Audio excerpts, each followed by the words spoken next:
Hello, everyone, and welcome to another video right here on the YouTube channel. Today, we're going to go through the second last day, not the final day, the second last day of this AFL trade period. There's still like 18 players before today that haven't been done, but we've had a mega trade involving Adelaide and Dan Houston. We've had him join the Pies. We've had Joe Richards, Rory Atkins, Jack Lukosius join the Power. We've had Matt Owies and Liam Baker join the Eagles. Some interest from other players from other clubs, like Brodie Kemp has been linked to St Kilda. As I exclusively revealed first, Matthew Kennedy from the Blues has interest from the Dogs. There's a 3-year deal on the table. And Tim Embry has some interest from the Pies. So let's go through all that right here, right now, and some pick swaps as well that have happened. There's still some big names that haven't been traded. Bailey Smith, does he get to Geelong easily? Does he go through the national draft or pre-season draft? We've still got to wait and find out tomorrow. We've still got some other names to go through. So let's get right to it. Now, I am outside, so the wind's going to keep blowing my hair around. So anyway, let's go through all this. Please remember to subscribe if you haven't already. Turn on the bell for all notifications. And, do daily trade rate videos. I'll do a overall one tomorrow, like for the day of.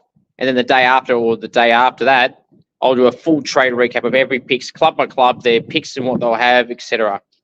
Now, please subscribe if you haven't already. Turn on the bell for all notifications. So, I aim for 20 likes for this video, and please subscribe if you haven't already. And if you know any AFL, AFLW players, any up-and-coming draftees, or any state league players, and you'd like to see them on my podcast in a Gold King Challenge or an interview, please do send me a message or try and get something sorted. All right, let's go in order of the trades that went officially down today. So, it was a 3-club trade between Richmond, Carlton, and West Coast.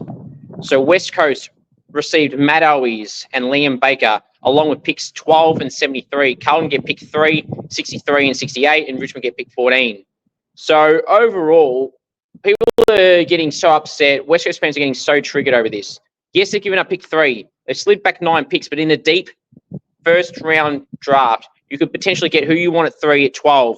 Maybe West Coast want Bo Allen and they feel he's not worth pick 3. They can get him at 12 and they still get Liam Baker in, and Richmond got their pick in 14 in the end, albeit the hard way. And Matt Owies is a really handy player. So the overall parts of this trade is Liam Baker and pick 12 for pick 3 for West Coast. Carlton get pick 3 for 12 and 14, and Richmond get 14 for Liam Baker. So that's the gist of it, and that's really what they wanted. So I think all parties win here. I don't see the big carry on to say that West Coast got really shafted here, because they didn't. Pick 3 is very valuable in this draft and in any draft, but West Coast did pretty well in this when you think about it.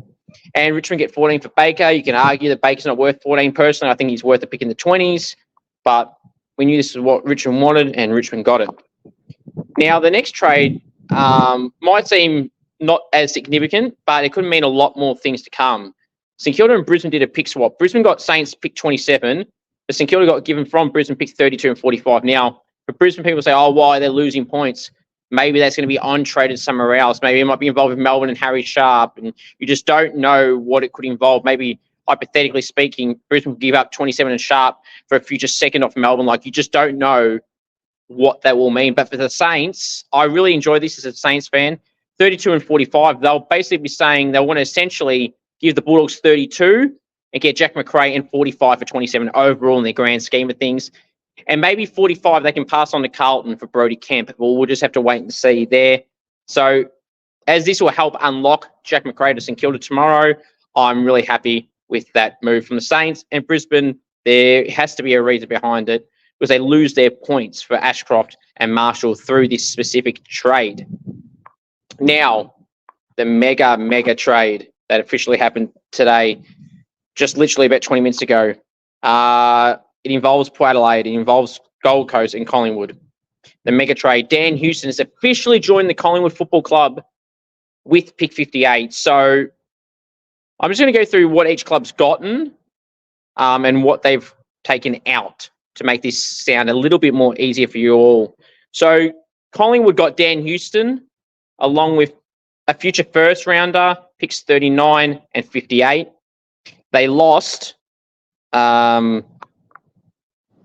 lost their future first. So, as I said, they lose Houston, the future first, 39 and 58. So, essentially, they lost Houston and a future first and got Lukosius, Richards, and pick 13 and 29 as the major picks and players involved. So really, for me, it depends on how you grade Jeff Lukosius. I think he's worth a first-round pick.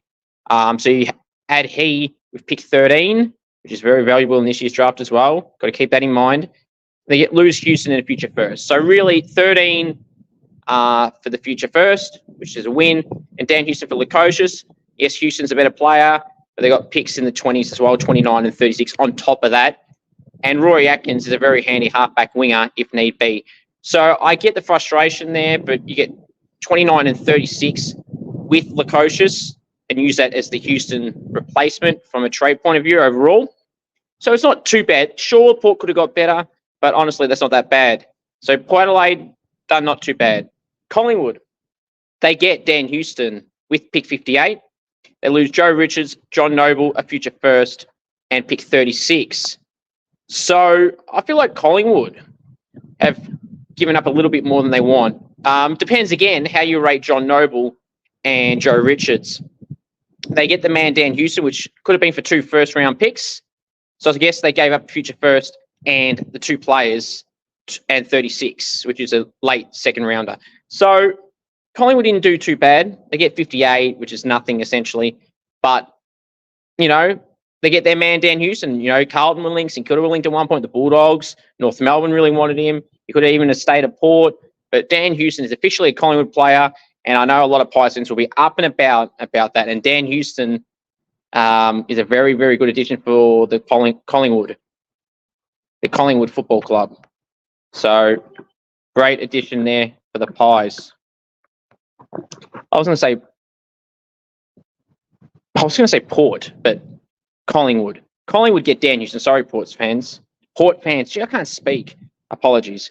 But yeah, so then Gold Coast, they get John Noble, pick 39, a future first of both Collingwood and Port Adelaide's.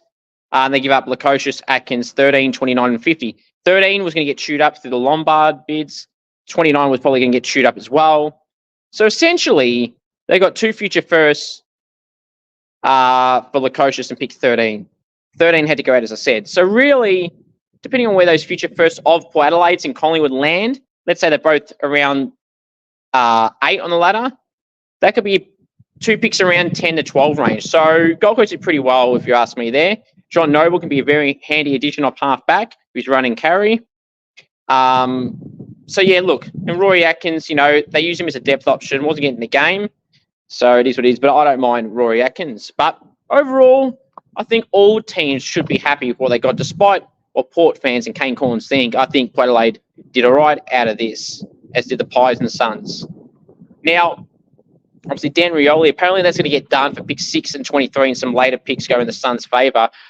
This is the one that I'm confused by.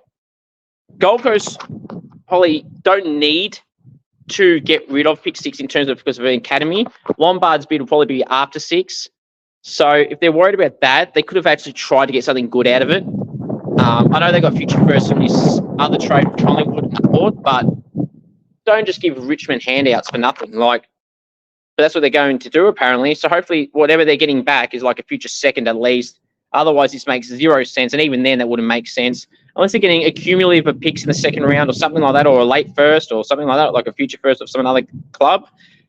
Otherwise, it just doesn't make sense. But we have to wait and see on that. Brodie Kemp, the Saints have shown interest in Brodie Kemp. I actually do not mind this move at all. He's contracted for another season. Jack Silvani's coming back in the team. Obviously, Haynes has come in from GWS. So where does Brodie Kemp fit? Charlie Curnow and Mackay being fit means he's out of that forward line. Does he get a spot back in the back line with Wiedering and potentially Haynes and Mitch McGovern? So where does he fall into all this? St Kilda will lose Josh Battle. Brodie Kemp will walk straight into the team to replace Battle, essentially, with Howard and Wilkie in the back line. So could be a Josh Battle replacement. I don't mind it. Is it for picking the 30s or 40s? I think that's fair enough. 30s is probably too much, but he is contracted. And you have left it late. So, but yeah, we'll have to wait and see on that one. But Brodie Kemp to the Saints is being discussed, and I wouldn't mind that at all. Now, Tim Membry has some interest in Collingwood. Obviously, I've been mentioning that Brisbane were linked. That's now not going to happen. They had shown some interest, but they've gone another avenue. They may get Sam Davis, a delisted free agent, down the line. I'm still fathoming why the club is not going for Tim Every this hard. Maybe Collingwood have intentionally left their run late, publicly at least, so they can get their man because he's a great player, Timmy Membry. But yeah, that's what's happening there. And the last one I want to leave you with is Matthew Kennedy, the Bulldogs. Now, Matthew Kennedy, I exclusively revealed earlier today that Matthew Kennedy's been offered a 3-year deal from the Western Bulldogs, and he's happy to go there. But 3 hours later, Tommy Morris says that Bulldogs have expressed interest. Now, Tom, I don't know where you got it from, definitively, but I reckon you saw my post. You see him in the past, so why not now? And I reckon you saw it and, maybe did your phone calls that you do to find out if that's true, and you found out it was true. But, give me a little bit of credit, please, Tommy. But, yeah, I exclusively revealed that Matthew Kennedy from the Carlton Football Club has interest from the Western Bulldogs and has been tabled a 3-year offer. He wants to take it, but will Carlton let him go? That is the million-dollar question. And also, what is he worth from a trade point of view? You'd have to see what Carlton have. They acquired pick 3 today, which is great for them.